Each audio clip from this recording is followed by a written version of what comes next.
révolution culturelle, une révolution qui a changé notre rapport au temps, notre rapport aux choses, notre rapport aux autres. There's never been a better time to work in digital marketing. There's so many new, exciting technologies and platforms and tools.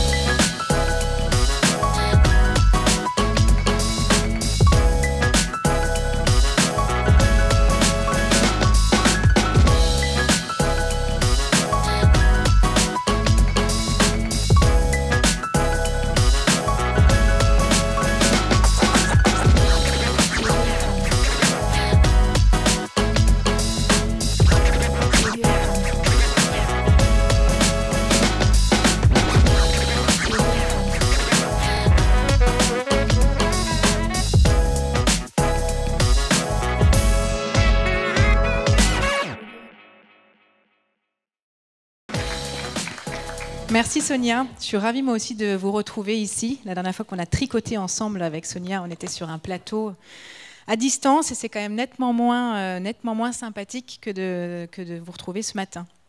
Alors en fait, moi j'étais là en 2019, en effet j'ai découvert One-to-One à ce moment-là et on a beaucoup parlé de digital bien entendu, de performance, d'expérience et à ça donc Sonia et les équipes de One-to-One ont voulu rajouter un mot qui est l'authenticité. Tout ça a conduit comme Exposium cette année à nouer un nouveau partenariat. Vous l'avez peut-être vu en déambulant ce matin avec Artpoint. Il s'agit donc de performance artistique. Je vous propose qu'on fasse un petit pas de côté pour commencer cette plénière en recevant un artiste. Artpoint, en fait, pour ceux qui ne connaissent pas, c'est une start-up qui représente 200 artistes numériques internationaux et qui s'est constitué un catalogue avec 2500 œuvres à diffuser directement sur des écrans pour simplement donner à l'art la place qu'il mérite et puis donner à l'art numérique aussi une autre place. Sa mission, c'est, texto, je lis parce que c'est mieux, introduire l'art digital dans des lieux de vie tels que des hôtels, des centres commerciaux ou encore des bureaux d'entreprise. Il n'avait pas mentionné les festivals et autres séminaires, mais c'est chose faite. Et ils ont eu la bonne idée d'inviter pour ouvrir cette matinée un artiste avec lequel il travaille, Benjamin Bardou, que je vais appeler sur scène en vous laissant découvrir son travail.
Bonjour Benjamin.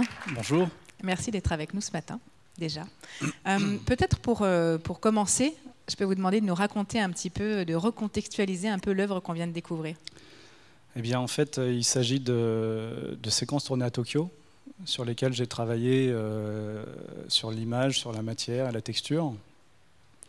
Moi, j'ai essayé de rendre une forme de la mémoire, en fait, d'une certaine façon. Ce que vous voyez actuellement, ce sont des lieux dans diverses villes. Et j'essaye de de représenter ce qu'elles sont dans ma mémoire, en fait. J'essaye de les mettre en scène et en image.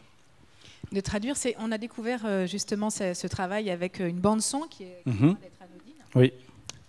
Voilà, le son me manque au moment où j'en parle, c'est drôle. Alors le son, oui, chose très importante dans mon travail. Je considère que c'est aussi important que l'image, bien entendu. Ça peut accompagner, ça peut donner du sens à l'image, mais ça peut aussi créer du contrepoint. Et en ceci, on peut faire, comment dire, une sorte de montage entre l'image et le son. Peut-être qu'on change de micro. C'est un métaverse, en fait. Ouais, merci. Donc voilà, c'est beaucoup mieux. Donc le son, très important, créer du sens là où il n'y en a pas, ou créer un contrepoint, créer une sorte de montage poétique grâce au son pour mettre en valeur l'image ou aller plus loin, donner un sens différent. Voilà. Alors Julie et Laurie, avec qui vous travaillez chez Artpoint et qui sont là d'ailleurs ce matin, vous ont choisi quelque part à la lumière du thème, de l'authenticité, parce que pour elles, justement, la traduction que vous donnez à vos souvenirs des villes, Tokyo ou Paris, voilà, résonne avec cette authenticité. Est-ce que vous vous y retrouvez? Qu'est-ce que ça évoque pour vous? Alors oui, l'authenticité, moi j'utiliserais plutôt le terme de sincérité en tant qu'artiste, on va dire. Parce que ce sont, là ce que vous voyez, ce sont des lieux que j'ai parcourus moi-même en fait.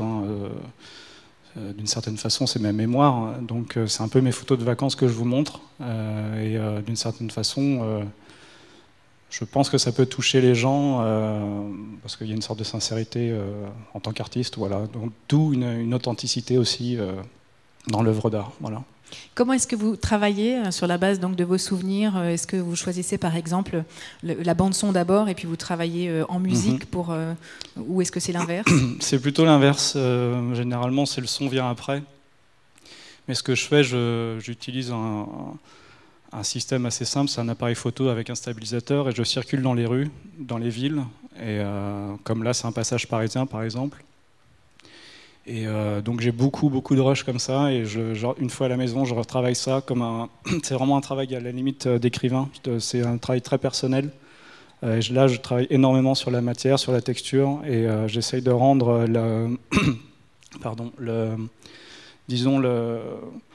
au niveau de la mémoire il y a des trous et je considère que le scan des rues que je réalise grâce à ce que j'ai filmé, ça représente un petit peu la forme de la mémoire qu'on peut avoir avec des angles morts, des absences, etc. Donc c'est voilà. Oui, la transcription. Transcription, exactement. La représentation, oui. Vous parliez de Paris. Alors, ce qu'on voit, c'est un morceau d'un ensemble. Cet ensemble s'appelle Mégalopolis. Tout à fait, oui. Comment est-ce que déjà vous pouvez expliquer avec des mots simples ce qu'est Mégalopolis? L'idée, c'est de retrouver donc le monde à travers les bribes de souvenirs de ce qu'il a été. Ouais, c'est complexe. Alors Mégalopolis, c'est mon projet principal en tant qu'artiste. C'est un projet sans fin ça fait des années sur lequel je suis dessus. Et on va dire que c'est une phrase de Michelet, Jules Michelet, qui est un historien du XIXe siècle, qui a une très belle phrase qui dit « Chaque époque rêve la suivante ». Et je pense que nous vivons selon cette phrase, nous vivons dans les projections et les rêves collectifs de nos aïeux. Tout comme nous, à notre époque, nous avons des projections, nous avons des rêves écologiques, de politique, etc. Et nos enfants ont hérité de cet héritage-là.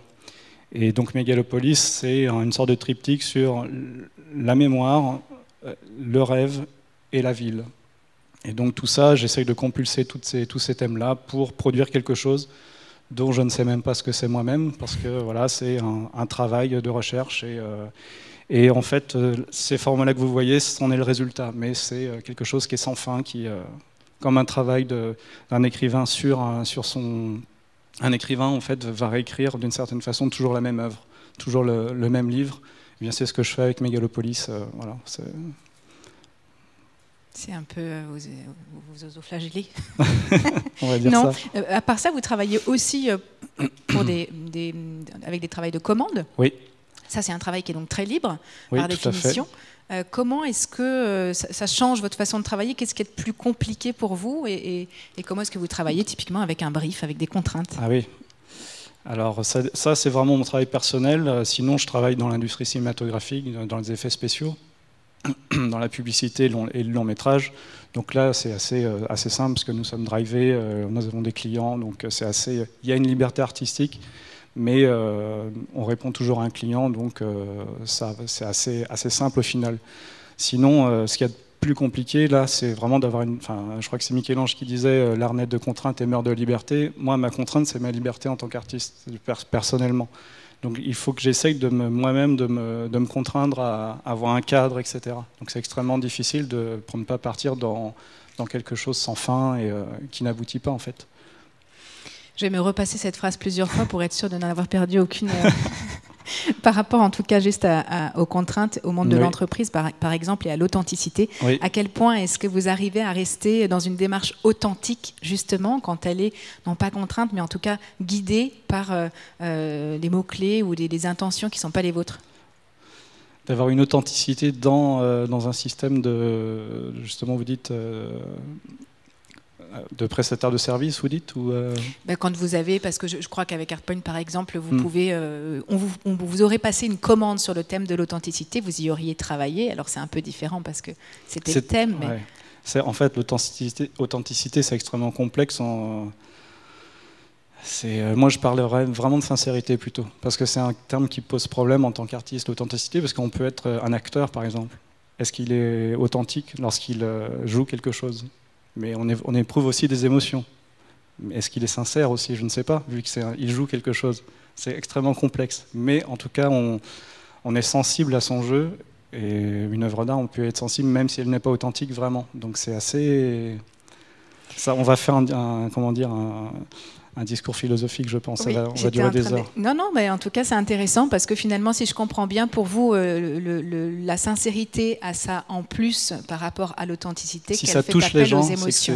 C'est plutôt et on va authentique, pouvoir du coup en discuter juste après, et ça fera tout à fait le pont avec le reste de la plénière. Merci en tout cas d'avoir ouvert cette matinée avec nous, Benjamin. Merci. Et vous l'avez dit, on va continuer cette matinée, cette plénière, en interrogeant l'authenticité, celle des engagements, cette fois.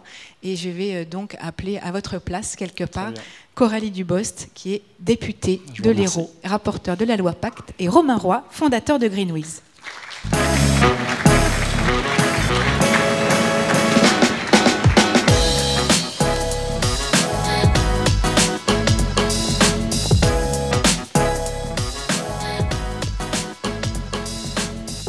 Bonjour, Madame la députée. Bonjour. Bonjour, Monsieur Roy. Bonjour.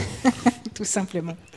Voilà, nous sommes là ce matin avec une transition qui est un peu en grand écart, en effet, on l'a dit avec Benjamin, puisqu'on vient de parler d'art et qu'on va parler aujourd'hui d'authenticité des engagements.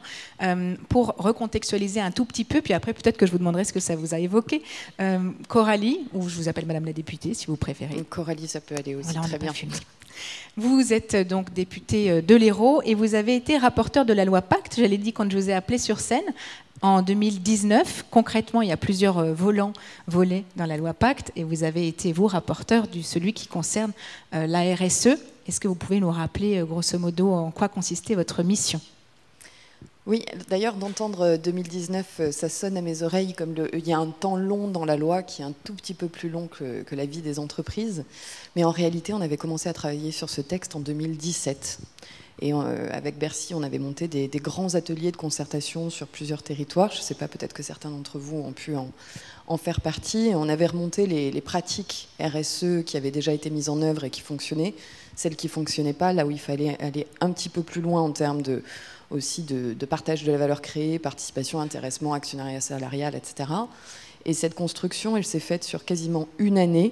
Puis on est arrivé au projet de loi Pacte 2018 et à son adoption définitive en 2019, effectivement, et puis sa mise en œuvre depuis. Donc ça a été un travail de très longue haleine, absolument passionnant, parce que quand on peut le partager avec ceux qui ont les mains directement dedans, ça a quand même un peu plus d'allure et ça donne une loi un peu plus dynamique. Et j'ai eu la joie, oui, effectivement, de rapporter le chapitre 3, qui s'intitulait en toute humilité, des entreprises plus justes.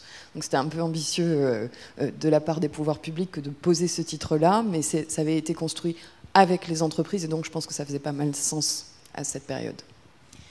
Romain, vous êtes quelque part le pendant entreprise, puisque Coralie en parle, et il est question de co-construction dans cette ambition, dans cet objectif d'entreprise plus juste. Vous avez fondé Greenwiz, c'était en 2008.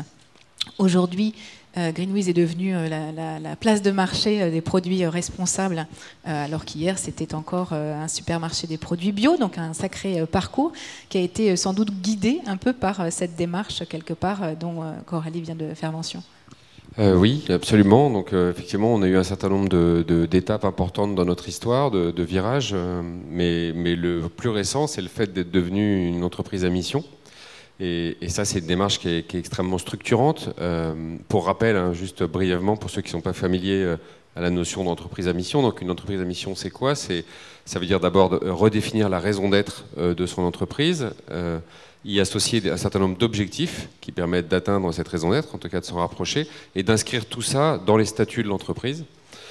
Et ensuite, la mise en application, c'est en fait la formation d'un comité de mission qui comprend des salariés, mais également un certain nombre de personnes externes à l'entreprise. Ça peut être des parties prenantes, peut être des représentants des actionnaires, des associations, et qui se chargent de se réunir un certain nombre de fois par an pour veiller et pour de jeter un regard plutôt bienveillant sur ce qui est fait pour atteindre ces objectifs. Et enfin, il y a un dernier dispositif qui est prévu également par la loi, qui est le contrôle par un organisme tiers indépendant tous les 2 ans, qui vérifie également que vous êtes en chemin vers cette raison d'être, et qui a le pouvoir de vous retirer votre condition d'entreprise à mission. Donc pour revenir à la question, nous c'est sûr que définir sa raison d'être, c'est une façon en fait de structurer la démarche d'impact positif de l'entreprise. Et donc voilà, ça a été une étape très importante ces derniers mois. On en a pas mal entendu parler dans les médias, notamment cette année, et puis un peu plus. Coralie, est-ce que vous trouvez que la définition, la traduction du texte que vous avez fait adopter est complète? Oui, et c'est d'autant plus heureux que dans la petite histoire des sociétés à mission, elle n'était pas dans le texte. Elle n'était pas dans le projet de loi qui avait été déposé par le gouvernement. Et on avait eu des échanges Parlement et gouvernement assez intéressants et toniques, si je puis dire, parce qu'eux voulaient inscrire la raison d'être dans le Code civil. Et moi, je ne vais pas vous le cacher, j'étais totalement contre. J'y étais opposée, j'ai une formation de juriste, et je leur ai dit hors de question que le Code civil serve à faire du marketing légal. Donc je leur ai dit, si on met la raison d'être, on met quelque chose d'autre derrière pour lui donner corps et véritablement permettre aux entreprises d'aller plus loin dans la garantie de la démarche qu'elles sont en train d'entreprendre. D'où la création de la société à mission, qui n'était pas du tout mon idée, qui avait été portée par différentes structures qui existaient déjà en Italie. Et on l'a construit, donc là beaucoup plus en 2018 qu'en 2017, et on a construit cette société à mission en faisant un immense pari qui dépassait la France, mais qui était de dire, l'Italie vient de l'adopter, dans une forme un peu plus garantie, un peu plus sérieuse, un peu plus rigoureuse que ce qui existait dans les pays anglo-saxons. Il est probable que d'autres États européens y aillent.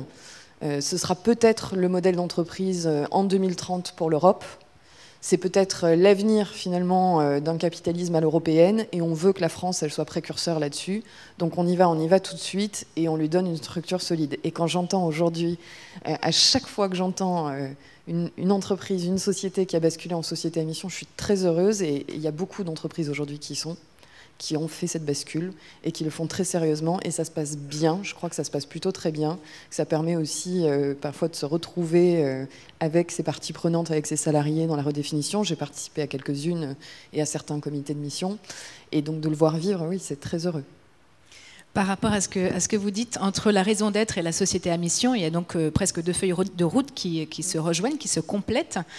Vous, Romain, vous avez commencé par quoi? Vous avez commencé par regarder quelque part la liste des courses pour devenir société à mission, pour savoir un peu comment hiérarchiser les priorités, ou par définir votre raison d'être en, je sais pas, en brainstormant, en vous projetant?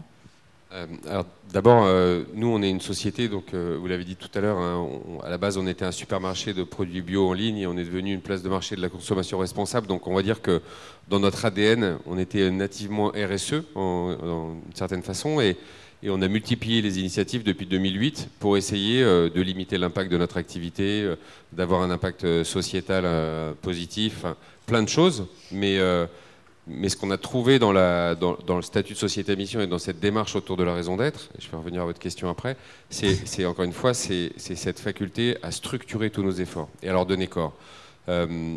Quand le travail pour définir la raison d'être, c'est un travail qui se fait de manière collaborative et itérative, c'est-à-dire que ça implique vraiment l'ensemble de l'entreprise. Nous, ça a duré à peu près 1 an et demi, donc c'est des réunions, c'est des discussions internes, externes aussi, parce qu'encore une fois, on y mêle les parties prenantes. Quand je dis parties prenantes, j'entends nos fournisseurs, notre actionnaire, des membres d'associations non gouvernementales avec lesquels on travaille.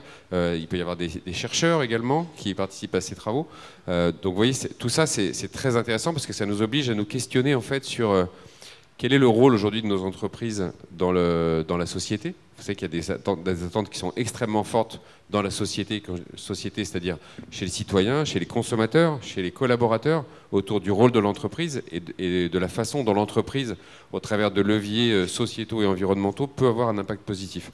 Donc tout ce questionnement, il est évidemment extrêmement enrichissant pour tout le monde, donc pour nous, pour tous les gens qui travaillent chez nous. Et donc voilà, c'est ça qu'on a commencé par faire, donc par mettre sur la table, il se posait la question de qui sommes-nous en fait, pourquoi est-ce qu'on est là, quel est notre rôle, et de ce fait de définir la raison d'être. Et alors, là, pour le coup, on devrait faire un roulement de tambour pour que vous puissiez, parce que c'est un peu compliqué, c'est-à-dire que c'est les mois de travail, et puis à la fin, c'est une petite phrase pour faire ça. Oui, c'est une toute petite phrase, et d'ailleurs, c'est pas forcément une phrase qui a vocation à être utilisée pour faire du marketing ou de la com. On en reparlera. Nous, c'est une phrase qu'on garde très en interne. Je vous la donne, nous c'est mieux consommer pour rendre le monde meilleur. Pourquoi on le dit pas à l'extérieur? Parce que d'abord ça peut paraître très prétentieux, on va se dire tiens, ils pensent qu'à eux seuls ils vont rendre le monde meilleur, donc non, on ne croit pas qu'on va changer le monde à nous tout seuls. Par contre on pense qu'effectivement notre rôle c'est d'être là et de proposer un maximum d'alternatives de consommation plus responsables, et que si on arrive à aller vers des comportements de consommation plus responsables au sens large, on pourra rendre le monde meilleur. Donc c'est ça la raison d'être. Vous pouvez applaudir la raison d'être de Greenwiz, s'il vous plaît. Non, mais c'est vrai. Parce que quelque part, si on pouvait chacun contribuer à ça, on en parlait, est-ce que ce sont les efforts individuels ou collectifs qui feront que le monde changera? On peut se poser la question. Pour en revenir à celle qu'on se pose maintenant sur les textes et sur de la RSE aux entreprises à mission, il y a un alinéa, je ne sais pas si on peut appeler ça comme ça, parce que je ne suis pas juriste, qui fait mention d'un comité qui doit être déterminé par l'entreprise. Est-ce que vous pouvez nous expliquer pourquoi est-ce que vous avez poussé le texte dans ce sens-là? Et puis Romain, peut-être vous pourrez nous expliquer aussi, vous, comment est-ce que vous avez traité ce sujet du comité? Je vais me permettre de rebondir sur ce qu'a dit Romain juste avant et faire le lien. Ce qui est intéressant entre raison d'être et société à mission, dans la façon dont il le présente, ça me semblait, enfin dont tu le présentes, c'était extrêmement juste, parce qu'il y a véritablement la raison d'être, quel sens je donne à mon activité au-delà du pur sens économique qu'on puisse lui trouver. Et tu as dit à un moment donné pourquoi. Et je pense que la société à mission, tandis que la raison d'être répond au pourquoi, la société à mission, c'est la manière d'être. Et elle dit comment. Et ce comment, il se fait forcément avec d'autres interlocuteurs. D'où le comité des parties prenantes, qui est dénommé autrement dans la loi parce qu'il a un terme juridique. Je crois que c'est n'importe quel organisme social, enfin, qui est très libre dans sa constitution. Mais une fois qu'on a défini qui on est, pourquoi l'on est de cette façon, quel est le sens que l'on veut donner à notre activité, il faut bien dire comment on le met en œuvre et quel type de garantie on peut apporter à ceux auxquels on délivre le message. Parce que le message, quand on est société à mission, il est délivré à l'extérieur, il est de dire à ses clients, à ses fournisseurs, à ses partenaires institutionnels ou autres, mon identité, elle est aussi d'être société à mission. Et donc dans ce comment, le comité des parties prenantes, il permet de suivre l'exécution de la mission, avec à la fois des salariés, des experts éventuellement. En fait, libre à vous de le constituer. Vous avez juste l'obligation d'y avoir au moins un salarié. Et ensuite, vous y mettez toutes les personnes qui vous semblent pertinentes pour suivre le bon déroulement de l'exécution de la mission. Vous aider à corriger le tir si à un moment donné il y a une erreur, parce que bon, l'erreur est humaine et bien évidemment qu'une mission peut ne pas se dérouler de façon impeccable du premier coup. Il faut à ce moment-là avoir des personnes suffisamment averties, alertes et bienveillantes qui puissent vous dire attention, la mission, je ne suis pas certaine qu'on l'atteigne de telle et telle façon. Et le travail est conséquent du comité des parties prenantes, parce que lorsque vous aurez l'organisme tiers évaluateur qui viendra faire son contrôle de manière indépendante, il va énormément s'appuyer sur les rapports de mission. Il va s'appuyer sur les rapports de mission, sur les observations qui ont été faites, les préconisations qui ont été données, si ça a été suivi ou pas par l'entreprise, pour quel motif. Donc, il va conditionner non pas l'obtention du statut de société à mission, mais sa conservation pour l'avenir. Et il va permettre surtout, je pense, que ça fonctionne dans un bon état d'esprit. Puis c'est l'essence quand même d'une démarche RSE que de faire participer différents interlocuteurs. Sinon, ça perdrait quand même un petit peu de sa démarche. Alors, dans le comité que vous avez formé, on trouve Blaise Agresti, qui est l'ancien patron des PGHM. Je ne sais pas si vous connaissez les PGHM, mais je ne me rappelle plus de à quoi correspondent le P, le G, le H et le M. Il y a haute montagne. C'est les gendarmes de haute montagne. Gendarmes de haute montagne. C'est les sauveteurs. Enfin, c'est des gens incroyables. Il y a un podcast qu'il faut absolument écouter pour ceux que ça intéresse. C'est plein de petites histoires passionnantes. Pardon pour la digression. Blaise Agresti, donc Noël Bozac est CEO de ZEI. Marianne Bréchu, responsable d'antenne Rhône-Alpes Méditerranée de la Water Family, association donc. Thierry Chiesa, c'est ça, CEO d'Equibio, le fondateur de Biogroup, Laurent Colloum, le dirigeant de l'enseigne Nous, qui est une épicerie anti-gaspi, le PDG de Maped, Romain Lacroix, et puis on l'a dit, vous l'avez dit, Éline Papé et Stéphanie Léonore côté Greenwiz, accompagnés par Bertrand Zwiderski, le directeur RSE du groupe Carrefour, puisque Carrefour a racheté Greenwiz, c'était en 2016. Voilà, beaucoup de name dropping. Vous savez tout en fait. Non, mais ce que je veux dire, c'est que quelque part, ça raconte aussi quelque chose, forcément. Qu'est-ce que raconte votre comité ? D'abord, malheureusement, il a un problème, ce comité, et je ne sais pas si vous l'aurez noté, mais il y a trop d'hommes. Et c'est un vrai souci pour nous. On a essayé de respecter la parité, mais on n'a pas réussi. Mais au-delà de ça, donc, qu'est-ce qu'on a voulu faire ? On a voulu mettre un représentant de notre actionnaire, parce que je pense que c'est important qu'on l'implique aussi dans cette démarche. On a voulu lui donner un ancrage local également. Je précise qu'on est situé sur les bords du lac d'Annecy, d'où le PGHM et d'où l'entreprise Maped, qui est une entreprise phare de la région. Et puis on a mis des parties prenantes, donc on a des concurrents. Nous, Anti-Gaspi, c'est une enseigne concurrente plutôt. On a des fournisseurs comme Equibio que vous avez cité. Donc voilà, c'est un mélange en fait de parties prenantes. On a des salariés évidemment de la société. Donc c'est un mélange de parties prenantes et puis d'associations, membres d'associations, de salariés. Voilà, c'est un peu tout l'écosystème dans lequel on gravite en fait. Je vais juste rajouter un truc sur l'entreprise à mission aussi et sur la raison d'être. Pas du tout pour avoir un discours catastrophiste, mais juste pour dire, je pense que le fait de se reposer des questions sur l'impact de l'entreprise sur le monde et sur la société, et le fait de faire en sorte qu'elle ait un impact positif, c'est quelque chose qui va devenir indispensable dans quelques années. Donc il y a un côté très structurant dans la démarche, très enrichissant, mais il y a aussi un petit côté, et c'est pas pour ça qu'on l'a fait, mais je le note, un petit côté défensif, préventif, parce que je suis assez convaincu que dans quelques années, les consommateurs feront le choix massivement d'aller vers des entreprises qui prouveront qu'elles ont un impact et qu'elles ont entamé ces démarches depuis longtemps, et que c'est les seules entreprises qui survivront au final. Donc voilà, il y a aussi un petit peu cette dimension-là, je voulais juste le préciser. Oui, mais d'ailleurs chaque vague de communication, puisque vous avez fait des gros efforts en communication récemment, est suivie par une grosse vague une grosse augmentation du nombre de consommateurs. Alors certes, il y a un effet lié à la communication en tant que telle, mais il y a clairement aussi, compte tenu des chiffres, je crois que c'est plus 30% après la dernière vague de communication, la preuve là que le message est entendu. Et après la communication, elle était, pour le coup, elle était plus classique, elle était pas tellement sur nos engagements, enfin en tout cas la campagne de pub, mais par contre c'est vrai qu'on y viendra peut-être après sur est-ce que c'est label ou est-ce que ce type d'entreprise doit avoir une vocation de communication externe, de marketing ou pas. En tout cas, ce qui est sûr, c'est qu'on est convaincu qu'il faut communiquer sur ses engagements. Donc ça, on essaye de le faire tout au long de l'année, en expliquant ce qu'on fait, pourquoi on le fait. Pas simplement à des fins commerciales, mais aussi pour essayer d'emmener du monde dans cette démarche-là, de faire en sorte, je vais vous donner un exemple très précis, par exemple, on fait maintenant de façon assez massive du mécénat de compétences. Donc en fait, on offre des journées hommes des gens qui travaillent dans l'entreprise à des associations, à des projets humanitaires.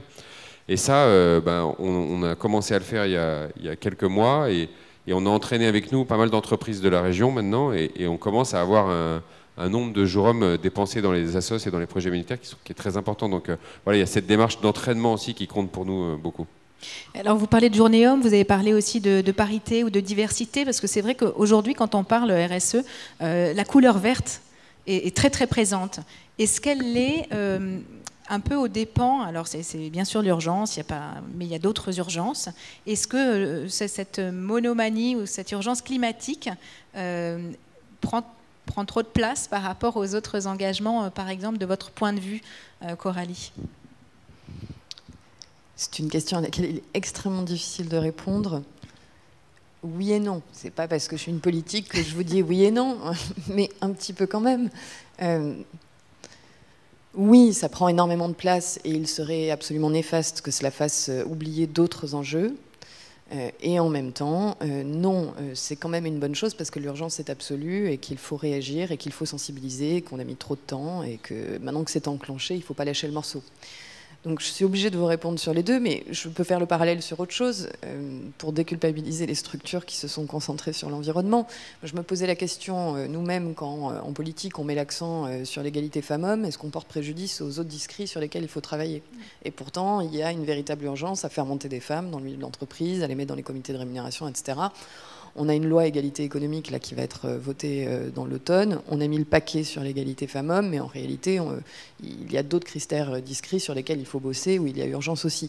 Moi, je pense qu'évidemment, on est meilleur quand on est en transversalité et qu'on se donne le courage d'aborder tous les sujets. Mais on peut les aborder de façon méthodologique, en les priorisant et en y allant petit à petit, parce que c'est vrai que prendre tous les enjeux RSE de front, c'est quand même extrêmement complexe, ou alors il faut être une très très grosse structure qui a des capacités pour mettre des experts sur chacun des domaines. Donc certaines ont envie de se concentrer d'abord sur l'environnement parce que c'est leur affinité première et qu'elles savent qu'il y a un répondant aussi derrière et qu'ensuite ça permette d'aller vers le reste. Moi ce qui m'intéresse surtout, c'est de savoir qu'on n'en restera pas là et qu'on enclenchera les autres sujets derrière ceux de l'environnement. Et là, quand on commence par l'environnement, l'égalité femmes-hommes ou n'importe quel autre sujet de RSE, tant que la démarche est lancée, le pari est gagné. Romain, c'est quoi votre regard là-dessus ? Je pense que, en tout cas, quand je regarde, nous, on a la chance de faire partie de la communauté des entreprises à mission, parce qu'en plus, elles se réunissent entre elles. D'abord, il y a énormément d'entreprises à mission qui ont les deux volants, donc à la fois la dimension environnementale, mais aussi la dimension sociétale, et de manière assez marquée. Et même, j'ai envie de vous dire, il y a beaucoup d'entreprises aujourd'hui dans la communauté qui sont surtout sur des engagements sociétaux, parce que leur activité, enfin, au-delà d'essayer d'optimiser leur activité par rapport à l'impact environnemental, n'est pas forcément très très lié à l'environnement. Je pense par exemple à des cabinets de conseil qui aujourd'hui concentrent par exemple tout leur recrutement sur les milieux défavorisés pour essayer d'amener de la diversité dans les profils. Donc voilà, donc on a beaucoup d'exemples quand même où je pense que les aspects sociétaux sont aussi traités. Et puis après, une façon simple de commencer sur la dimension sociale, c'est déjà dans sa propre entreprise et puis dans son propre environnement local où on peut avoir assez facilement déjà un impact sur cet aspect-là. Par rapport à ce que vous nous racontez, j'ai envie de dire que ça a l'air assez contraignant, puisqu'on en a parlé avec le comité, avec ses objectifs, assez chronophage, puisqu'il faut prendre le temps de réfléchir, il faut organiser des réunions, il faut faire tout ça. À quel point c'est compliqué, parce que voilà, la réalité aussi d'une entreprise, c'est cette course après le temps, et on en est tous un petit peu là. Est-ce que c'est compliqué aujourd'hui ? C'est pour moi la question, oui. C'est pour qui veut la prendre, mais là pour l'instant... moi je trouve pas ça difficile, c'est pas si chronophage que ça. Honnêtement, toutes les réunions ont été très enrichissantes, nous ont apporté beaucoup. On s'est jamais aussi bien porté que depuis qu'on a lancé ces démarches-là. Il y a un aspect d'alignement aussi. Enfin, je suis relativement persuadé que les entreprises qui fonctionnent, c'est aussi les entreprises dans lesquelles l'ensemble de l'entreprise est aligné autour d'une vision, d'une raison d'être, d'une colonne vertébrale. Un autre aspect, si vous voulez, c'est qu'on est quand même dans un monde qui évolue très vite. Enfin, on est incapable de dire quels seront nos modèles économiques dans 10 ans, enfin, comment tout va bouger. C'est hyper important dans ce cadre-là d'avoir une colonne vertébrale, un truc sur lequel on peut s'accrocher, qui soit la raison d'être, qui est partagée par tout le monde, une vision. Donc non, moi je ne trouve pas ça difficile. Le seul point peut-être, c'est qu'il y a un vrai travail de remise en question. Donc il faut vraiment se dire que potentiellement on peut en prendre plein la tête pendant ces réunions-là, sur la manière dont on est vu, perçu par l'écosystème, même par les gens en interne. Donc c'est juste ça. Une fois qu'on a passé ce cap de la franchise et qu'on a accepté le fait qu'on va souffrir, après tout se passe bien. C'est plutôt sympa. Coralie et Romain parlent de la vitesse du changement. La France a été donc parmi les premières à prendre la RSE comme, avec une politique ambitieuse, à en faire une colonne vertébrale assez solide. Est-ce que la vitesse à laquelle maintenant les entreprises prennent ce sujet en main est à la hauteur de ce que nous décrit Romain? Est-ce que ça continue à aller vite? Est-ce que vous avez l'impression que les entreprises françaises sont dans le bon mouvement? Je ne sais pas si on leur demande d'aller vite. On leur demande de surfer la vague et de ne pas de se la prendre en pleine poire, ça c'est certain. C'est joli pour Biarritz. Voilà. Ce n'était pas préparé. Mais il ne s'agit pas forcément d'aller vite, parce que quand on va trop vite, on risque aussi de faire n'importe quoi. Il faut quand même être en capacité de prendre le temps d'entendre tout ce qu'il y a à entendre, comme vient de l'expliquer Romain.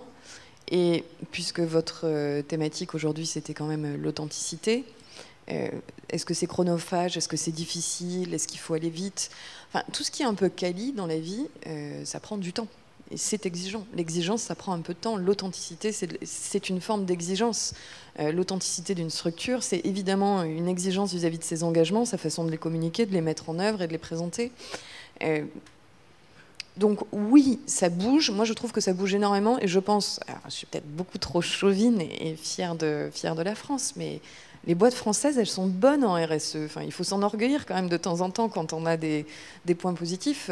On a un écosystème français qui est plutôt favorable au développement de ce terrain-là, avec des endroits en France ou des secteurs qui sont plus dynamiques que d'autres et qui font locomotive. Et je suis absolument convaincue que petit à petit, effectivement, ça va se transformer plus globalement, parce que je pense tout simplement que les consommateurs de demain seront très, très, très exigeants en la matière. Qu'en plus les pouvoirs publics ont choisi d'accompagner, et qu'on ira encore un peu plus loin, puisque nous réfléchissons avec Bercy et l'échelle européenne à voir comment on peut transformer aussi la commande publique. Et engager des marchés publics en matière de RSE, c'est quand même sont des leviers de 300 milliards d'euros de marché, donc ça devrait aussi continuer à motiver tout le monde. Et puis on a nos ministres qui se battent à l'échelle européenne pour la taxonomie européenne en la matière, pour passer des normes qui soient applicables à l'ensemble des marchés européens. Et dans ce secteur-là, si on imagine qu'on a des marchés européens qui ont de véritables normes RSE, quel que soit le nom qui leur soit donné in fine, ça veut dire que la France, elle sera quand même potentiellement leader. Romain, puisqu'on ne parle pas de ce qui est compliqué, parce que c'est vrai qu'il voilà, il faut accepter la complexité parfois de ces sujets, est-ce que c'est plus facile quand on est Greenwiz, quand justement c'est une part de l'ADN de l'entreprise ? Alors, je fais un petit retour en arrière sur les questions d'avant quand même pour dire, parce que non, sur le nombre, par exemple, de sociétés à mission, on est passé de 7 en 2019 à pratiquement 250 aujourd'hui, donc il y a quand même un mouvement qui se propage. Et puis, je voulais juste dire autre chose, c'est que même s'il y a eu des choses qui ont été faites en Italie avant, aujourd'hui quand même, c'est une loi qui est quand même, qui nous est très enviée par d'autres voisins européens. Et on travaille notamment dans la communauté des entreprises à mission à regarder de quelle façon est-ce qu'on pourrait rendre ce dispositif français, dont on s'enorgueillit qu'il soit français, européen. Et effectivement qu'on aille vers cette espèce de modèle de société européen. Ensuite, pour la question sur le... Quelle était la question d'ailleurs d'après? Est-ce que c'est plus simple pour un Greenwiz? Ah oui, c'est probablement plus simple dans le sens où on était déjà très engagé sur ce type de démarche. Par contre, je pense que c'est bénéfique pour tout le monde. Tout le monde, dans n'importe quel secteur d'activité, va tirer bénéfice du dispositif. D'un point de vue purement entrepreneurial, nous le projet Greenwiz a toujours mieux marché quand on a eu des commentaires de l'extérieur. On a grandi grâce aux commentaires, grâce aux critiques des gens qui nous entourent. Parce qu'évidemment, comme tout le monde, on a fait des centaines de millions d'erreurs depuis qu'on est né.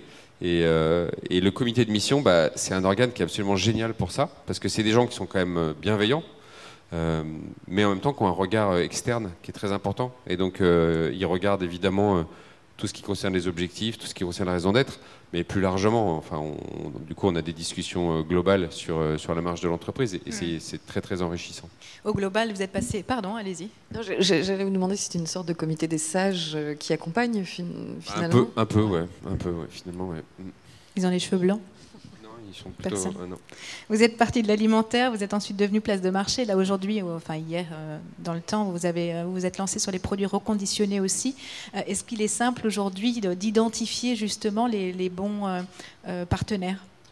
En fait, nous, on essaie de rester calé sur cet ADN, donc sur ce thème de la consommation responsable. Donc on se dit on peut aller dans n'importe quel univers à partir du moment où on est en capacité de proposer des alternatives de consommation qui sont plus saines ou plus responsables. Et donc la seconde main, de manière générale, c'est un domaine qui nous intéresse, parce que ça fait partie alors pas n'importe comment, hein, parce qu'il y a différentes manières de la traiter, mais la seconde main nous intéresse. Et dans la seconde main, il y avait un secteur qui était facile à lancer, qui étaient les produits IT reconditionnés, parce que d'abord on a des prédécesseurs illustres en France qui le font très bien et qui marchent très bien, donc ils ont un peu débroussaillé le terrain. Après nous on le fait d'une manière particulière, par exemple on ne fait que du reconditionné en France, parce que sinon on trouve que faire du reconditionné, si ça consiste à renvoyer l'appareil en Chine pour qu'il soit réparé et qu'il revienne, ça perd un peu de son intérêt en termes de consommation responsable. Mais bon, voilà, demain, on va ouvrir d'autres univers. Voilà, encore une fois, la composante pour nous, enfin, le point commun de tous ces univers, ça doit être proposer des alternatives de consommation plus responsables. Merci Romain, vous avez parlé un petit peu tout à l'heure des labels, vous avez parlé aussi de communication. Alors pour juste petite parenthèse, après avoir été rapporteur de la loi Pacte, vous étiez 3 à être missionnés pour étudier justement ce qu'on a appelé la jungle des labels, pour voir un petit peu ce qu'il en sortait. L'adoption, je vais faire le côté juriste, l'adoption de l'article 174 de la loi Pacte avait été la conclusion de riches discussions sur la question de l'opportunité de créer ou non un label, justement, public, pour certifier ses performances extra-financières. Donc ça n'a pas eu lieu. Et vous avez audité quelque part les labels existants. Qu'est-ce que vous retenez de tout ça? Est-ce que vous trouvez qu'aujourd'hui il y en a trop? Et pourquoi est-ce qu'il n'y a pas eu de label public, justement? Alors oui, riche discussion en hémicycle, ça veut dire grosse engueulade en vrai. On avait passé des heures. C'était très curieux parce que on arrivait un petit peu à la fin des débats sur la RSE dans la loi Pacte, et on avait un côté de l'hémicycle qui nous disait vous faites n'importe quoi, vous allez mettre toutes les boîtes en difficulté, elles s'en occupent, elles se saisiront jamais de l'outil, et si elles s'en saisissent, vous allez mettre en situation de contentieux, elles vont se faire condamner, elles vont perdre leur activité, ce sera catastrophique. Bon. Et de l'autre côté de l'hémicycle, on nous disait mais ce que vous faites est totalement insuffisant, il faut imposer un label RSE d'État, public, imposé par l'État, on fait disparaître tous les autres, et c'est à nous de venir réguler l'activité des entreprises. Et donc évidemment, pris entre ces deux flancs qui voient le monde de façon extrêmement différente, particulièrement l'entreprise, on a pondu cet article 174, enfin cet amendement, qui est venu dire bah, ok, puisque personne n'est d'accord, puisque personne n'a d'avis qui arrive à faire consensus au sein dans la représentation nationale sur la vie de la RSE en entreprise et des labels. En gros, on met sur pause le débat, on ne va pas le traiter dans cette loi, et on organise une mission avec Bercy où vraiment on fait de l'investigation sur ce sujet. Et on en reparle à la prochaine loi entreprise avec des véritables données. Et donc ça a donné lieu à cette mission où nous étions 3. J'étais avec Fela Himalayen, DG du Global Compact, et Jean-Paul Chaperon de Syntec, et moi pour le Parlement. Et donc nous avons, pendant je crois une dizaine de mois, regardé énormément de labels, de référentiels RSE en général, parce qu'il n'y avait pas que des labels. On en a trouvé plus de 800 quand même en France, donc ça commence à faire beaucoup. Et on a regardé leur structure, comment ils fonctionnaient, est-ce qu'ils étaient accessibles, pas accessibles, est-ce que leurs référentiels, leurs indicateurs étaient solides ou pas, est-ce que tout type de structure pouvait y aller, est-ce qu'on pouvait les rationaliser de façon sectorielle, est-ce qu'on pouvait les aider à se présenter aussi selon qu'ils soient de l'engagement, de la démarche ou de la mesure de l'impact. Donc on a abordé tout un champ de questions, et évidemment derrière la question sous-jacente, est-ce qu'il est pertinent de créer ou d'imposer un label public d'État qui évacue tous les précédents? Ma réponse, c'est plutôt un non sur le label public d'État obligatoire et qui viendrait évacuer tout ce qui existe, parce que je pense que cette foison de labels, même si elle a un côté jungle où il est difficile de se repérer, et peut-être pour les petites structures encore plus, elle est aussi intéressante parce qu'elle crée un système de compétition vertueuse qui améliore les dispositifs les uns les autres et qui permet à chacun aussi de trouver l'échelle dans laquelle il peut construire sa démarche RSE. En revanche, on s'est dit qu'il ne fallait pas laisser n'importe quoi arriver non plus, et donc il va y avoir une charte publique qui est en cours de préparation, qui va sortir. Donc on a demandé de produire cette charte publique qui vient en gros valider quel label est sérieux, lequel ne l'est pas. Mais qui ne vient pas imposer à un label d'être de telle ou telle façon, mais on se dit que sur les 600 critères qui existent au total dans les labels RSE, vous en avez 50 qui sont indispensables pour être un label robuste. Sinon, c'est quand même de la gnognotte. Cette charte publique, elle sera évidemment accessible à tous, y compris aux consommateurs. Elle sera reprise par les labels ou les organismes certificateurs les plus connus pour remouliner l'ensemble. Et on change les missions de la plateforme RSE et sa méthode aussi de son processus de décision pour qu'il produise un comité de surveillance. On tenait beaucoup à séparer les labels de ceux qui viennent certifier le juge et partie. Là-dessus, il y avait un gros travail à faire aussi en France. Donc c'était pas inutile comme mission. C'était d'autant plus intéressant qu'on l'a fait aussi en période Covid. Et toutes les boîtes avaient du temps, mine de rien, la plupart avaient du temps pour discuter de ça. Et elles se reposaient des questions sur leur façon d'envisager leur démarche RSE, leur label, etc. Donc c'était d'autant plus intéressant de le faire à ce moment-là. Et je crois que les conclusions vont donner lieu probablement dans le prochain quinquennat à un texte en la matière. Romain, un regard sur ce foisonnement de labels, la complexité ou l'intérêt? C'est sûr qu'il y en a énormément. Après, il y en a quand même quelques-uns qui sortent du lot. Enfin, aujourd'hui, notamment B Corp, qui n'est pas un label français, malheureusement, qui est un label américain, mais qui est quand même de plus en plus adopté. Non, moi, je n'ai rien contre le fait qu'il y en ait plein. Après, le souci, c'est si c'est des labels qui servent uniquement, encore une fois, pour permettre aux entreprises d'enclencher des démarches RSE, c'est très bien.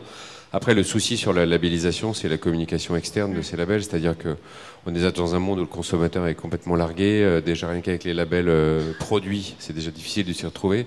Si on commence à lui expliquer qu'il y a 270 labels différents pour savoir quelle entreprise a une démarche RSE ou pas, ça va devenir impossible.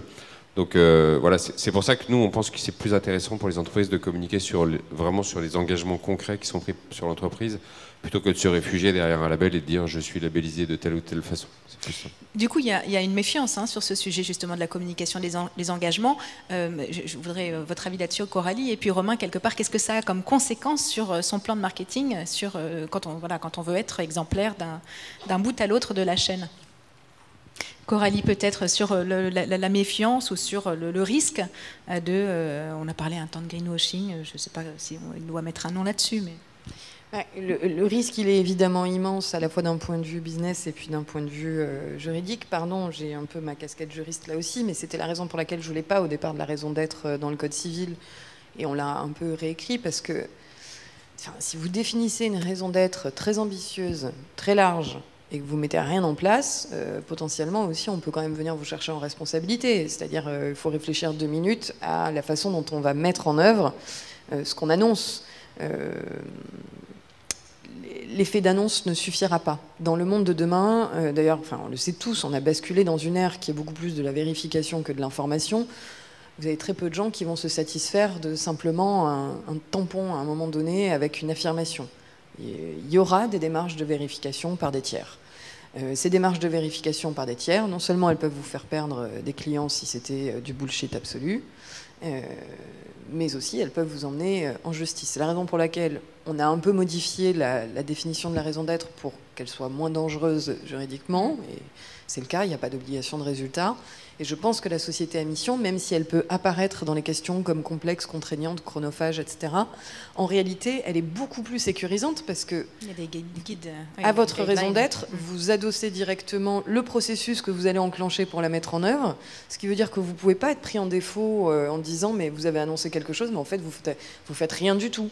Vous faites rien du tout, vous nous prenez pour des abrutis, vous n'avez rien mis en œuvre, il n'y a pas de moyens derrière. Là, il y a forcément des moyens qui sont mis avec la société à mission et des moyens qui sont déterminés par la structure, avec des parties prenantes, régulés par des parties prenantes et qui permettent probablement en plus d'améliorer sa performance globale, et j'imagine, puisqu'on se remet en question.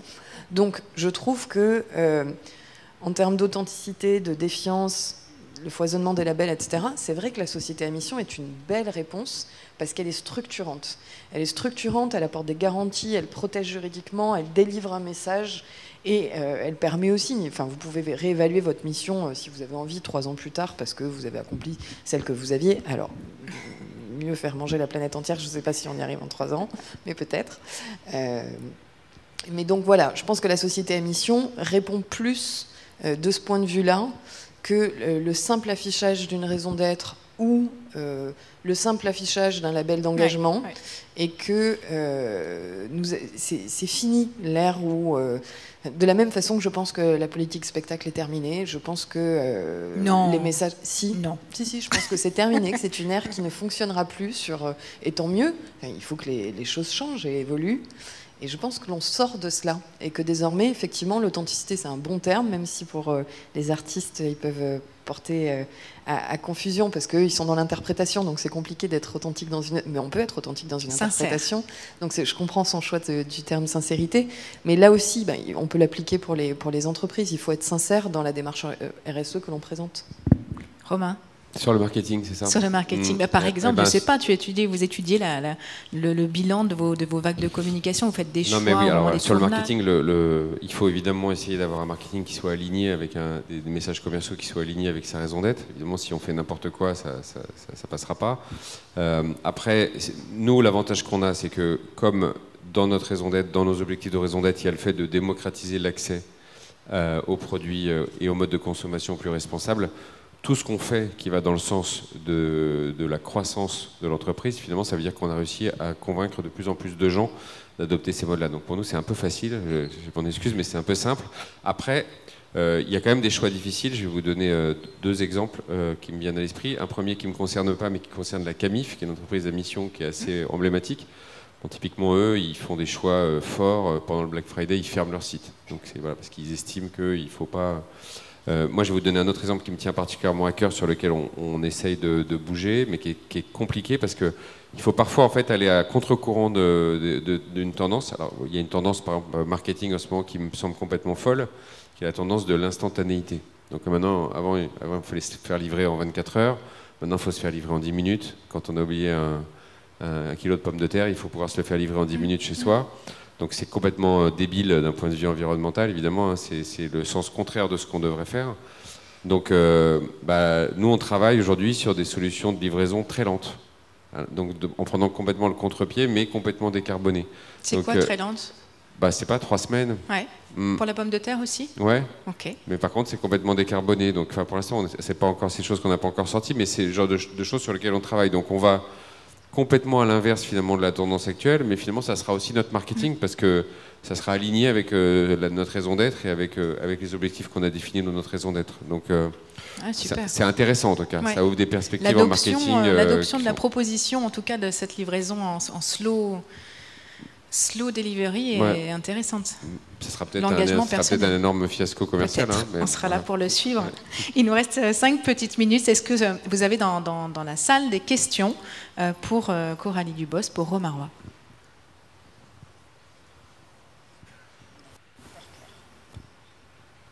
Voilà. C'est ça, on a répondu à toutes les questions sur le sujet. En tout cas, merci beaucoup à tous les deux d'avoir répondu à toutes les miennes.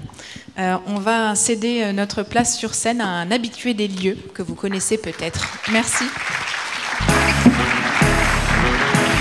Merci Romain. Et je vais appeler Thomas Husson à venir me rejoindre sur scène, ou plutôt à prendre ma place sur scène.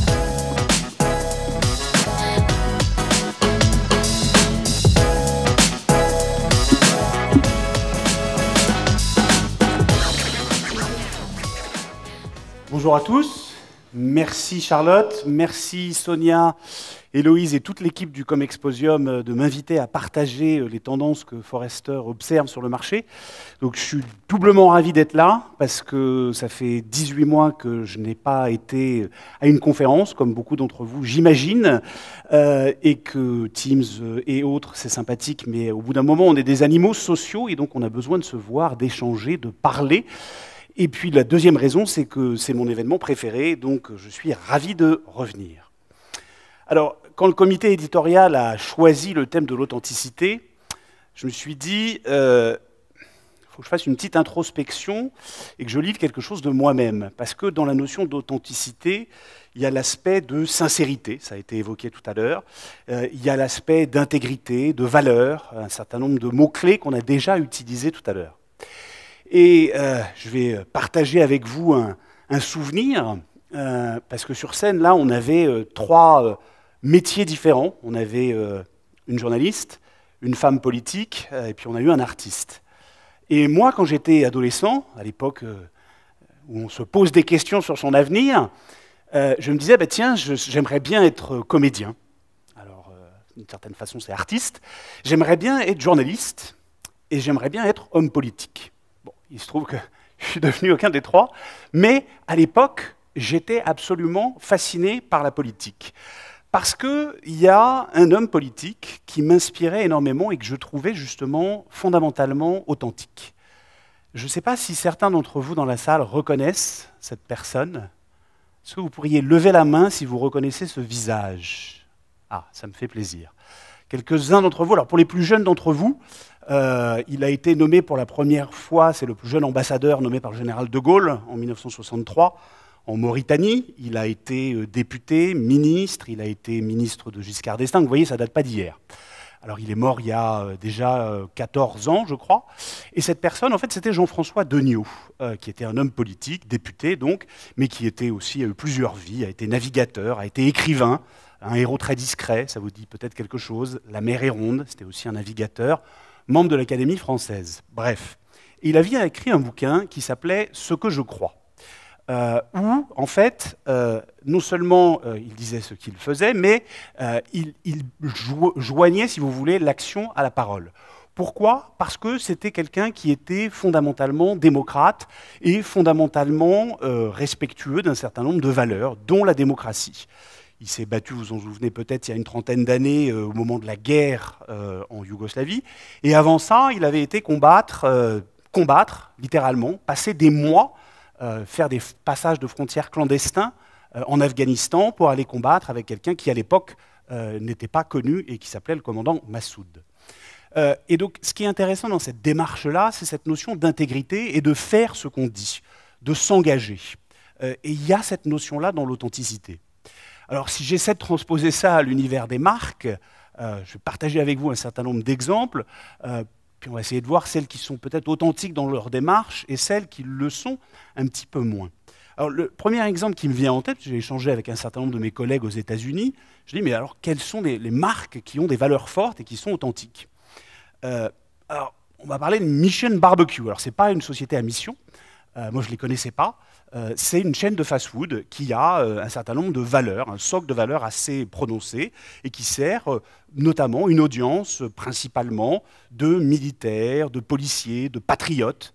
C'est une enseigne qui a un certain nombre de valeurs qui sont ce qu'elles sont, mais qui font sens, qui sont cohérentes. Donc il y a cette notion de cohérence qui est vraiment importante. Après, on adhère ou on n'adhère pas, mais il y a une cohérence. Même chose avec une autre société que je ne connaissais pas, EQ. Alors EQ, ça veut dire Evangelist Christian Credit Union. Donc en gros, c'est un établissement financier qui sert et qui est basé sur un certain nombre de principes bibliques. Pareil, on adhère ou on n'adhère pas, mais ça se tient, il y a une cohérence. Là où la question est un peu plus délicate, c'est quand il y a une cohérence, mais qu'on peut douter de l'authenticité de la démarche ou des valeurs. Il y a une cohérence très forte à ce que Philip Morris achète et fait plusieurs acquisitions, jusqu'à 2 milliards d'euros, d'un certain nombre de traitements de maladies respiratoires et cardiovasculaires. Ils ont racheté récemment les inhalateurs Vectura pour plus d'1 milliard d'euros. Est-ce que ça n'est pas une certaine forme de cynisme, finalement, où on vend des produits qui sont dangereux pour la santé, pour ensuite, entre guillemets, se récupérer sur les traitements liés à ces maladies? Je pose la question, peut-être que la démarche est authentique, mais on a un a priori négatif. Un autre exemple qui est plus délicat quand on se base sur des valeurs universelles. On a parlé d'écologie tout à l'heure et on va en reparler pas mal. Boo, qui est une marque, je ne sais pas si vous connaissez, anglaise, qui est dans la fast fashion, et qui prétend avoir une démarche, comme beaucoup d'entreprises aujourd'hui, autour du développement durable. Le problème, c'est qu'ils ont été pris en flagrant délit, j'ai envie de dire, pendant la pandémie, de maltraiter leurs employés qui, dans les usines, étaient réellement maltraités. Et donc ça pose problème, parce que c'est difficile d'avoir une justice écologique sans justice sociale, et on voit que les valeurs, elles sont parfois en contradiction. Et c'est ce problème de contradiction, je pense, qui gêne véritablement la perception des marques. Dans un tout autre registre, on a parlé de diversité tout à l'heure, d'égalité, d'inclusion, on en parle de plus en plus aux États-Unis, pas encore autant en France et en Europe, mais ça va venir. Il y a Gillette, vous vous souvenez peut-être de cette campagne, je crois il y a 2 ans, We Believe, qui allait un peu à l'encontre du message classique de Gillette, le mâle dominant, la perfection au masculin, si je ne dis pas de bêtises, et qui a surfé, littéralement surfé, sur la vague MeToo. Et ça a été assez mal perçu par ses clients et par la communauté et un certain nombre de citoyens en général, parce que on se disait, mais finalement, quelles sont leurs valeurs? Est-ce qu'il n'y a pas une contradiction? Est-ce qu'ils ne surfent pas sur la vague? Alors, on a tous le droit d'avoir des contradictions, hein, les entreprises, les dirigeants, et nous aussi, comme consommateurs. C'est un principe de base de la psychologie. On appelle ça la dissonance cognitive. C'est finalement la frustration qui naît entre le décalage entre nos valeurs et nos actes. Ça nous arrive à tous. On est tous un petit peu schizophrènes d'une certaine façon, et je vous invite à écouter le discours de clôture de Samuel Scott qui parlera justement de ce monde consommateur un peu schizophrénique. Mais on le voit bien, tous dans nos vies quotidiennes. Moi, j'ai une adolescente à la maison qui est au lycée et qui est très très sensible au sujet écologique.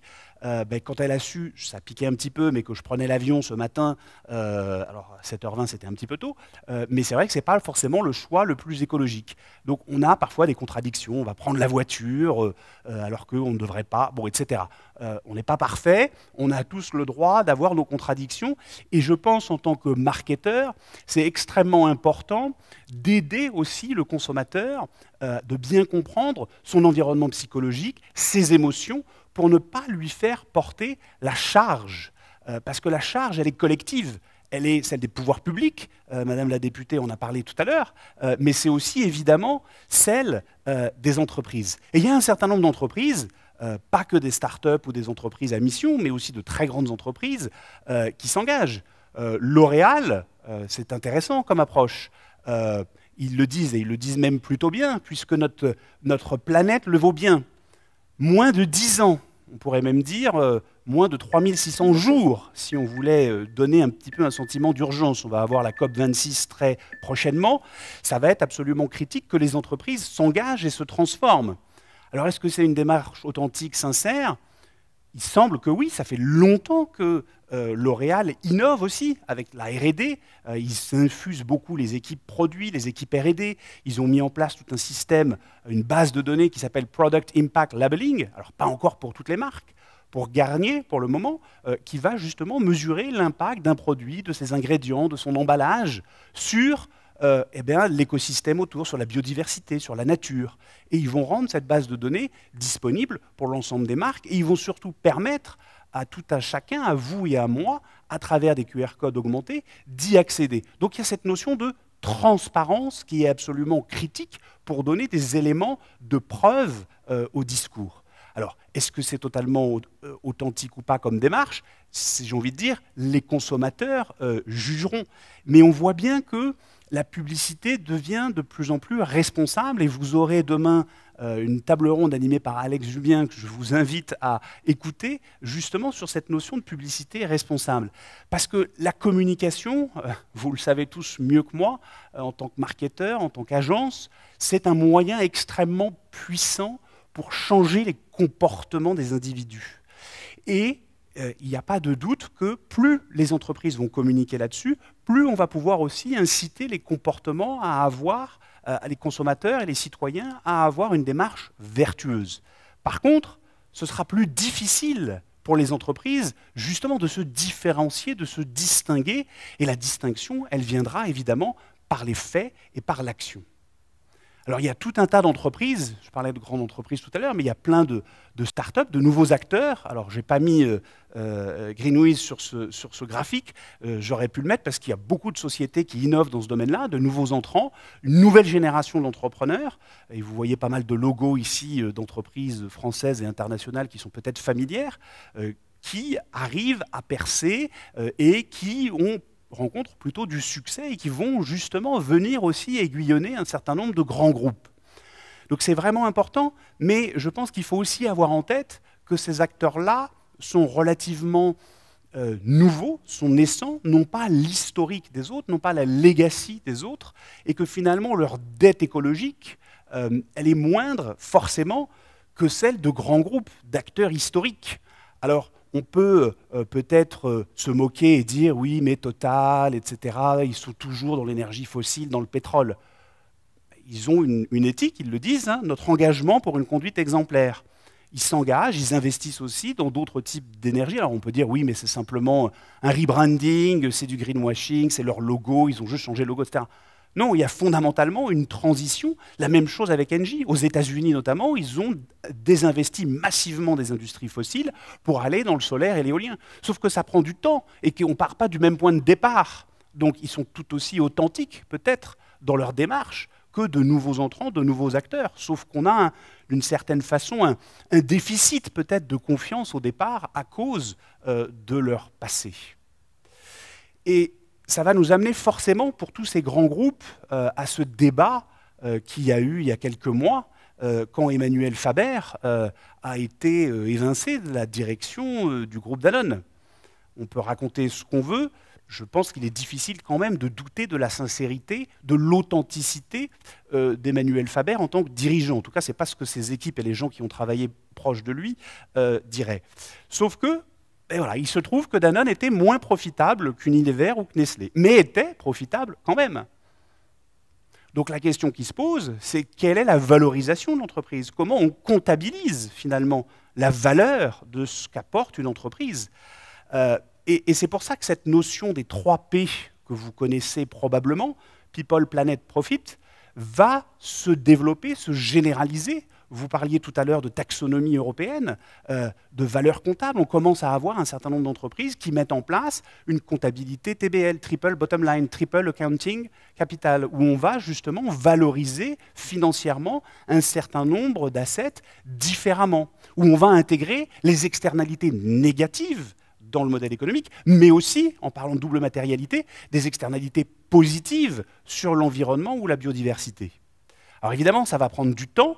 Ça va être, on ne va pas se raconter d'histoire, une guerre géopolitique avec les États-Unis, notamment sur la comptabilité IFRS, qui aujourd'hui est celle qui domine le monde financier et actionnarial. Mais ça va être un des enjeux clés des mois et des années qui viennent. Et l'autre enjeu clé, dans cette notion d'authenticité, c'est la confiance que vont avoir les consommateurs. Parce que la plupart des entreprises, si vous regardez tous les groupes du CAC 40 aujourd'hui ou les grands groupes, ils ont effectivement pensé à redéfinir leur mission, ils s'engagent de plus en plus d'un point de vue sociétal, contributif. Et c'est ce que les Français et les autres consommateurs en Europe attendent. Vous avez grosso modo 2/3 des consommateurs en Europe qui disent c'est de la responsabilité de l'entreprise que de protéger l'environnement. Le hic, et c'est moins une surprise, le côté un peu méfiant, je dirais même défiant des Français, qui eux sont moins enclins à le croire. Et donc c'est cette notion de confiance qui va être centrale et qui va supposer, vous l'avez dit tout à l'heure, l'émergence de tiers qui vont aller certifier un certain nombre de démarches. Pour reprendre le terme authentique, on parle souvent d'un acte authentique, sous seing privé, fait auprès d'un notaire, d'un tiers, qui va aller certifier. On parle de reporting non financier. Donc ce n'est pas un hasard si un des grands réseaux d'audit, PwC, investi dans les 5 prochaines années, va faire 100 000 recrutements et investir 12 milliards de dollars. Parce que justement, ça va être le nerf de la guerre dans les années qui viennent. Et cette notion de confiance, finalement, ce n'est pas simplement la confiance auprès des consommateurs, vous l'avez évoqué tout à l'heure, c'est aussi la confiance avec les fournisseurs, qui d'ailleurs ne sont peut-être moins en moins des fournisseurs, ce ne sont pas des prestataires, ce sont des partenaires qu'on doit engager. Quand on redéfinit sa mission, il vaut mieux travailler avec des gens qui partagent vos valeurs. Quand on veut faire un bilan carbone, peut-être qu'il faut échanger des flux d'informations qui demain se feront en temps réel à travers des API connectés pour pouvoir tracer justement cette information. Et puis c'est aussi évidemment vis-à-vis des collaborateurs. La quête de sens, elle n'est pas valable simplement pour les consommateurs ou les citoyens. Elle est valable aussi pour les collaborateurs qui, quand ils se lèvent le matin, ont envie de travailler pour une entreprise qui donne du sens finalement à leur job. Et c'est aussi le nerf de la guerre d'aller acquérir et fidéliser les talents dont on a besoin. Parce qu'évidemment, dans le marketing, avec l'évolution technologique dont on va parler dans un instant, on a besoin aussi de ces talents-là. Donc en fait, ce qui est en train de se passer, c'est juste une transformation, une nouvelle vague de transformation des entreprises, où finalement, oui, on a besoin d'un visionnaire, d'un stratège, d'un leader, d'un Faber, d'un Yvon Chouinard pour Patagonia ou d'autres, mais ce n'est pas juste de changer la mission de l'entreprise ou de la redéfinir, c'est d'aligner le modèle économique qui va avec. Il n'y aura pas de transition écologique s'il n'y a pas de transition des modèles économiques des entreprises. Et là, le directeur marketing, il a un rôle énorme à jouer, parce qu'on parle d'aller sur des marchés adjacents, on parle de faire évoluer les offres. En intégration, on parle de changer la façon d'innover, de co-créer avec des clients, avec des partenaires, avec des fournisseurs. On parle de co-design, d'éco-responsabilité. Donc c'est un changement aussi dans les façons de faire. Et c'est finalement une nouvelle vague de transformation. Il y a eu la transformation numérique, on est encore dedans. Il y a eu la transformation autour de l'expérience client. Tout le monde nous raconte qu'il est centré client, mais dans les faits, c'est assez peu vrai. Et puis là, maintenant, en ce moment, il y a cette transformation écologique qui va à nouveau tout chambouler. Et je le disais, le directeur marketing, il a un rôle essentiel à jouer dans cet accompagnement. La difficulté, et vous le savez mieux que moi, c'est d'arriver à combiner le court terme et le long terme. L'opérationnel, le quotidien, la gestion des campagnes, le ROI des campagnes, et puis cette transition, cette transformation en profondeur. Parce que le temps, malheureusement, le directeur marketing n'en a pas vraiment. Là, vous voyez que c'est un des acteurs qui, dans la C-suite, a la longévité la moindre. La moyenne, selon Spencer Stuart, c'est de 40 mois. Si vous regardez la médiane, c'est 25 mois. 25 mois, ça fait 2 ans et demi. Donc c'est difficile de mettre en œuvre des projets de transformation de long terme. Quant au quotidien, on a aussi cette difficulté, ces défis à gérer finalement tout ce dont on parle dans le marketing depuis déjà plusieurs années. C'est-à-dire, en gros, il faut transformer la data en insights pour personnaliser l'expérience client en temps réel. Ça, on vous l'a raconté 100 fois, donc je ne vais pas la refaire, mais on voit que c'est quand même le nerf de la guerre, c'est aussi déjà d'accéder à la bonne donnée. Or, on va vers un univers cookie-less. Je ne vais pas rentrer dans le détail des flocs et autres solutions ou de ces logiques de contextualisation. Pareil, il y a plein de personnes ici dans le salon et sur les stands qui pourront vous l'expliquer mieux que moi. Mais c'est quand même un enjeu évidemment compliqué parce que la fonction marketing, elle évolue, elle est de plus en plus technique, elle est de plus en plus basée sur la donnée. On sait qu'il faut investir dans un nouveau tech stack pour aller justement, dans l'idéal, aller de plus en plus en prédictif, en temps réel et s'inscrire dans le moment où le consommateur va interagir avec la marque.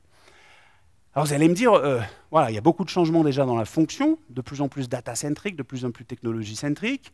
On a une troisième vague de transformation qui nous arrive. Qu'est-ce que finalement, est-ce que le marketing est en train d'être complètement modifié ? Moi, j'ai envie de dire non. Au contraire, il faut revenir aux fondamentaux du marketing. Il faut revenir aux sources, à l'essence même du marketing. Et l'essence même du marketing, c'est d'abord et avant tout la compréhension du consommateur et de son environnement direct. Pas juste de ses attentes, de ses besoins, mais de l'évolution sociétale qui va avec. Le directeur marketing, il est un peu comme un buvard. Il va absorber un peu ce qui se passe autour de lui. Il y a une logique évidemment basée sur la donnée, mais aussi une logique d'intuition sur l'environnement. Et si on veut faire évoluer les offres, si on veut changer la façon d'innover, de concevoir et aller vers de nouveaux modèles économiques, il faut innover sur cette base-là. Et c'est à partir de là, effectivement, qu'on peut faire évoluer la stratégie de marque, parce que qui dit entreprise à mission, ça va forcément avoir un impact sur le territoire des marques, sur les portefeuilles de marques. et puis sur les valeurs des marques. Il va falloir traduire ça dans une vision opérationnelle concrète de l'expérience cible qu'on veut que l'ensemble des collaborateurs développent. Et donc c'est cette notion derrière d'expérience client qui est évidemment centrale. Donc le rôle du directeur marketing, il n'évolue pas fondamentalement. Et au contraire, ce sont ceux qui appliquent plutôt bien ces éléments-là, qui s'en sortent le mieux et qui deviennent, j'ai envie de dire, les PDG de demain. On a de plus en plus d'exemples, ce qui est un peu la contre-attaque, entre guillemets, des directeurs marketing, qui pendant ces dernières années ont été un peu bypassés par les Chief Experience Officers, les Chief Client Officers, etc. Mais on a quelques exemples de directeurs marketing qui sont devenus PDG. Luca De Meo chez Renault est un bon exemple, et il y en a de plus en plus, et on pense qu'il y en aura plus justement l'année prochaine. Encore faut-il agir comme un chef d'orchestre. Au final, c'est ça. Le directeur marketing, il est là pour, notamment, mais pas que, aligner ce qu'on raconte à l'extérieur, l'expérience de marque, ce qu'on fait à l'intérieur, l'expérience collaborateur, et puis ce que fait finalement, ce que perçoit le client, lui, de son interaction avec la marque et ses fournisseurs, et ses prestataires, et ses livreurs. Et il y a un bon exemple d'une entreprise qui, je trouve, fait ça plutôt bien et de manière plutôt authentique, c'est plutôt dans son ADN, c'est Yves Rocher. Le groupe Rocher, même de son ensemble, qui ambitionne pour chacune de ses marques de devenir Bicorp à horizon 2025. Donc c'est intéressant cette démarche parce qu'elle va aussi mobiliser les collaborateurs du groupe. Et ça, c'est absolument clé. C'est clé, vous le savez, c'est une priorité. Ce n'est pas nouveau que l'expérience client soit une priorité. Et pourtant, c'est en France que c'est moins une priorité qu'ailleurs. On fait régulièrement des études auprès de différents dirigeants marketing. Là, on est sur un échantillon de quasiment 2000 décisionnaires marketeurs. Mais en France, oui aussi, c'est une priorité. Et ça l'est plus, et plus encore qu'avant la crise. Mais moins que la moyenne mondiale, mais aussi la moyenne de nos voisins européens directs. Et c'est finalement la même chose sur l'expérience collaborateur, où vous le voyez, et là on est sur un échantillon de dirigeants au sens large, et pas simplement sur un échantillon de marketeurs. C'est moins une priorité, mais nettement moins une priorité qu'ailleurs. Et je ne suis pas en train de dire que c'est au directeur marketing de nécessairement mettre en œuvre l'expérience client. C'est un terrain de jeu qui est à la frontière des RH et puis aussi de l'IT, de la DSI, parce qu'il faut avoir les outils dont on a besoin pour travailler. Mais le directeur marketing a un rôle aussi à jouer dans cette dimension-là. Et on l'a bien vu avec la crise, avec la pandémie. On est rentré dans une nouvelle ère du travail. Le flex office, les 2 jours, 1 jour, 3 jours de télétravail, le retour au travail aujourd'hui, on voit bien que c'est essentiel et qu'il faut avoir les bons outils pour travailler, pour maintenir le niveau d'énergie et puis aussi de créativité des collaborateurs.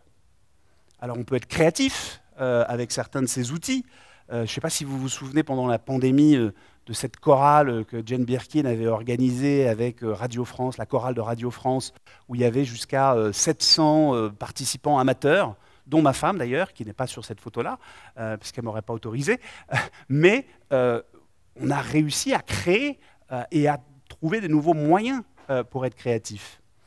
Le problème, c'est que la créativité, elle passe quand même beaucoup par l'échange interpersonnel, par les fameuses rencontres à la machine à café qui ont moins lieu, et aussi par un état d'esprit différent.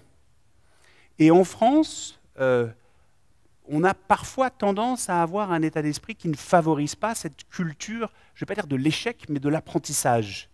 Et je ne résiste pas au plaisir de vous partager ce petit dessin de Tom Fishburne, qui était speaker ici il y a 2 ans. Donc je lui ai demandé l'autorisation avant parce qu'on est resté en contact depuis et il m'a dit « Ah oui, si c'est pour Biarritz, vas-y, tu peux l'utiliser, il n'y a pas de problème. » J'ai pas besoin de le traduire, ça raconte tout. Et parfois, effectivement, dans un certain nombre de comités de direction, on ne facilite pas suffisamment cette culture finalement de l'échec. Tout le monde a entendu ce « fail fast, fail cheap », etc. Oui, sauf qu'en général, c'est plutôt pour le voisin que pour soi-même qu'on se l'applique. Parce qu'il faut créer les conditions de la créativité. On en a parlé tout à l'heure, et c'était intéressant de commencer justement par un artiste. Mais on a toujours trop tendance à penser que les créatifs, c'est plutôt les autres que nous. C'est réservé à quelques happy few. Ça va être réservé à un directeur artistique, un directeur créatif, comme Steve Jobs pour être un peu caricatural, un leader visionnaire. Non, la créativité, c'est pour tout le monde, dès l'instant où on crée les conditions de la créativité. Pour être aussi un peu caricatural, mais marquer le message, comme notre ami Gusto disait dans Ratatouille, « Anyone can cook ». C'est un peu pareil, tout le monde peut être créatif. Il suffit qu'on s'en donne les moyens, qu'on vous en donne les moyens. Et on va avoir besoin de créativité, parce que c'est à l'essence même du marketing, mais par rapport aux défis dont on a parlé depuis ce matin, sur cette notion de rôle sociétal de l'entreprise et des défis écologiques qui s'attendent à nous, on va avoir besoin de plus de créativité. Voilà, je voulais partager avec vous ces quelques messages clés. Je sais que je suis la dernière personne entre vous et le déjeuner, mais je voudrais juste prendre une minute moins chrono pour résumer et partager avec vous quelques messages clés que je voudrais que vous ayez en tête par rapport à ce fil directeur de l'authenticité qui va nourrir tous les débats de ces 2 jours, 2-3 jours qui viennent. Le premier, c'est que la notion d'authenticité, c'est finalement la fidélité, la sincérité à ses valeurs. On peut être en désaccord avec certaines valeurs, mais dès l'instant où elles sont d'une certaine façon intègres et cohérentes, c'est difficile de dire à quelqu'un qu'il n'est pas authentique. Et puis cette notion d'authenticité, elle va se baser sur la confiance. Et cette logique d'économie de la confiance, c'est absolument critique. C'est la confiance qui va être finalement le nouvel avantage concurrentiel. La confiance avec les consommateurs, la confiance avec les collaborateurs, la confiance avec les partenaires, avec les ONG, avec les associations. C'est pour ça qu'on fait venir dans la gouvernance des entreprises, dans les entreprises à mission, qu'elles soient Bicorp, Società Benefit ou autres en Italie, c'est pour ça qu'on met en place cette gouvernance et aussi, d'une certaine façon, cette certification et cet audit qui va de pair avec cette notion d'authenticité. Et le rôle du directeur marketing là-dedans, c'est plus que jamais de faire du marketing, de revenir à l'essence du marketing et d'essayer, autant que faire se peut, d'être le chef d'orchestre entre l'expérience de marque, l'expérience collaborateur et puis surtout l'expérience perçue par le client final. Voilà, je vous remercie infiniment pour votre attention.